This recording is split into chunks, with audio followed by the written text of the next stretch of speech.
प्रयास किया। और ध्यान से सुनिएगा गौरव भाई, भारतीय जनता पार्टी के वरिष्ठ नेताओं ने एक गोपनीय जगह में बैठक की और वहां षड्यंत्र किया गया कि विष्णुदेव साय जैसा एक आदमी जो जूनियर है, आदिवासी है, वो मुख्यमंत्री कैसे बन गया। बड़े बड़े लोग मुख्यमंत्री के दावेदार थे, जो पूर्व में भी 15-15 साल मुख्यमंत्री रहे, केंद्र में मंत्री रहे, बड़े बड़े विभागों में मंत्री रहे, जिन्होंने छत्तीसगढ़ को बेच खाया। उन लोगों के बीच में, उन 5-7 लोगों के बीच में ऐसा बताया जाता, ये मेरे वक्तव्य नहीं, मैं नहीं कह रहा, हमारे भारतीय जनता पार्टी के कुछ दोस्त हैं, उन्होंने ऐसा बताया कि बैठक हुई और ये साबित करने के लिए कि ये विष्णुदेव साय की सरकार लॉ एंड ऑर्डर में फेल है। एक बार का विधायक गृह मंत्री बन गया, 15-15 साल मंत्री रहने वाले घर बैठ गए। एक बार का विधायक उप मुख्यमंत्री बन गया, 15-15 साल के लोग मंत्री जो थे वो घर बैठ गए। तो एक षड्यंत्र हुआ कि छत्तीसगढ़ के मुख्यमंत्री और छत्तीसगढ़ के गृह मंत्री का इस्तीफा लेना है ताकि हमारा नंबर लगे। तो उस षड्यंत्र के चलते कांग्रेस के लोगों को बलि का बकरा बनाकर, और चूंकि विधानसभा चुनाव में सतनामी समाज का आशीर्वाद पूरा कांग्रेस को मिला था, तो एक तीर से दो शिकार, एक तरफ विष्णुदेव और विजय शर्मा का इस्तीफा, दूसरा तरफ सतनामी समाज बदनाम, और भारतीय जनता पार्टी के जो लोग क्यू में हैं उनकी बल्ले बल्ले। ये षड्यंत्र भारतीय जनता पार्टी के द्वारा हुआ। और ये इसलिए भी साबित होता है कि एक जनप्रतिनिधि, अभी मुझसे पहले कोई वक्ता बता रहा था कि 27 साल में बन के महापौर बनने का रिकॉर्ड बनाने वाला, भारतीय जनता पार्टी के एक कद्दावर नेता को भिलाई में 2-2 बार हराने वाला, छत्तीसगढ़ के सबसे बड़े दूसरे नंबर के यादव समाज का जनप्रतिनिधि, भारत जोड़ो यात्रा के बाद राहुल गांधी के दिल का टुकड़ा बनने वाला, सबसे कम उम्र में बिलासपुर लोकसभा की टिकट लाने वाला, एक साफ सुथरा चेहरा जो छत्तीसगढ़ की NSUI का प्रदेश अध्यक्ष भी रहा, और हमें तो पता चल रहा था कि वो युवक कांग्रेस का राष्ट्रीय अध्यक्ष बनने वाला है। तो क्या इसलिए षड्यंत्र तो नहीं किया गया उसको रोकने के लिए? इसीलिए हमने मांग की कि इस घटना की CBI जांच हो। अरे सड़े मामलों की CBI जांच कराने वाली भारतीय जनता पार्टी की सरकार इस छत्तीसगढ़ को कलंकित करने वाले इस बलौदाबाजार कांड, जिसमें हिंदुस्तान में पहली बार देखा गया कि SP ऑफिस, कलेक्टर ऑफिस जल गया, इस घटना की CBI की जांच कराने से पीछे क्यों हट रही है? क्योंकि जिस दिन इस घटना की और झीरम कांड की CBI जांच हो गई, उस दिन भारतीय जनता पार्टी का असली चेहरा छत्तीसगढ़ की जनता के सामने आ जाएगा। छत्तीसगढ़ के सामने भारतीय जनता पार्टी के चेहरे से नकाब उतर जाएगा और पता चल जाएगा कि कहीं ना कहीं उस कांड में और इस कांड में, दोनों में भारतीय जनता पार्टी के लोगों का ही हाथ तो नहीं था।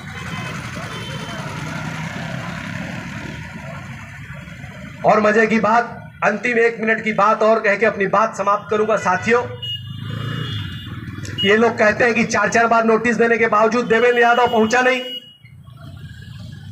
तो 22 जुलाई को मानसून सत्र के बीच से मुझसे बात हुई थी देवेंद्र की। मानसून सत्र के बीच से विधानसभा से निकलकर जो आदमी बलौदाबाजार के पुलिस अधीक्षक के सामने जाकर जिसने अपनी बात रखी, अपना बयान दर्ज किया, वो देवेंद्र यादव कौन था? मैं भारतीय जनता पार्टी के प्रशासन में बैठे हुए लोगों से पूछना चाहता हूं कि 22 जुलाई को अधिकृत तौर पे विधानसभा से मानसून सत्र के दरमियान 22 जुलाई को बलौदाबाजार के पुलिस अधीक्षक से मिलने वाला देवेंद्र यादव कौन था? तो सरकार ये आरोप कैसे लगा रही है? नोटिस उसको दिया गया कि हम आपसे बात करके आपका बयान दर्ज करना चाहते हैं, FIR की कॉपी दी नहीं गई और उसकी गिरफ्तारी कैसे हो गई? जब आपने किसी भी को कोई सबूत नहीं है, कोई वीडियो नहीं है, कोई फुटेज नहीं है, जिसने स्टेज में चढ़कर कोई भड़काऊ भाषण नहीं दिया, जो 10 मिनट के लिए रायगढ़ जाते हुए बलौदाबाजार में रुका था, उसके खिलाफ कोई फुटेज नहीं, कोई अपराध नहीं, कोई बयान नहीं, कुछ नहीं, आपने उसको बयान के नाम से, बुलाने के नाम से गिरफ्तार कर लिया, उसको FIR की कॉपी नहीं दी और उसके खिलाफ 17 धारा लगा दी। और धारा भी ऐसी कि उसमें लगाने वाले पुलिस के जो TI होंगे उसको भी नहीं मालूम होगा कि ये नया धारा कौन सा है। और मजे की बात साथियों, उसमें 307 की धारा भी लगी, मतलब हत्या का प्रयास। अरे हत्या का प्रयास, चुल्लू भर पानी में डूब मरना चाहिए।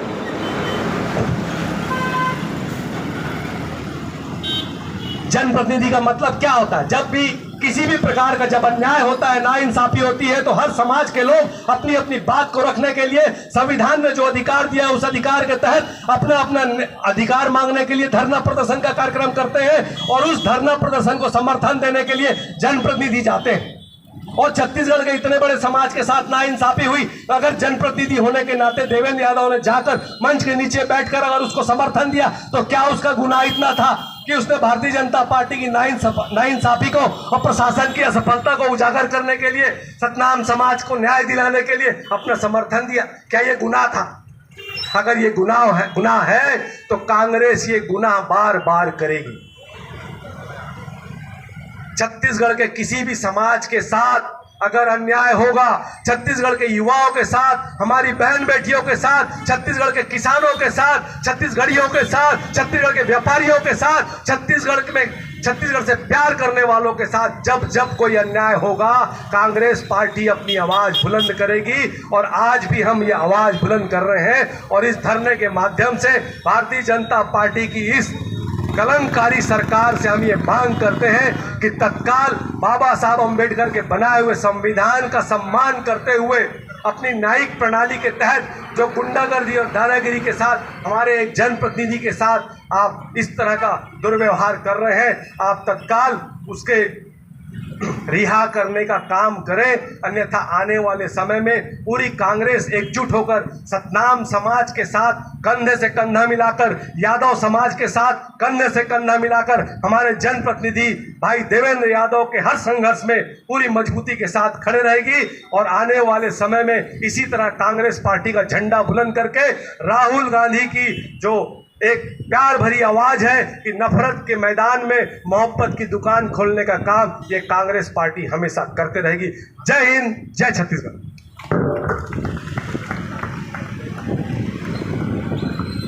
बहुत बहुत